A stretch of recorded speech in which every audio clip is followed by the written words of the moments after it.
میں نے پہلے طبی نصاب ہونے کی وجہ سے کراچی کے نجی اسپتال میں زیر علاج تھے. آج کراچی کے نجی اسپتال میں انتقال کر گئے.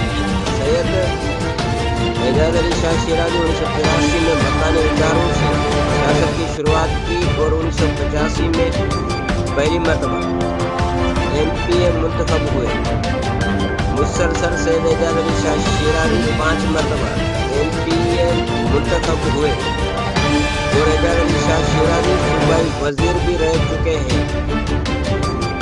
اعجاز علی شاہ شیرازی سابق ضلع ناظم سید شفقت شاہ شیرازی کے بڑے بھائی ہیں اور اعجاز شاہ کے 3 بیٹے ہیں. ایاز شاہ شیرازی MLA، ریاض حسین شاہ شیرازی MPA. سید اعجاز علی شاہ کی میت شیرازی کھٹرا سے اٹھائی جائے گی جو آبائی قبرستان کھٹرا میں سپرد خاک کی جائے گی. Ghulam Mustafa Saud, bureau chief, city one news, سجاوٹ.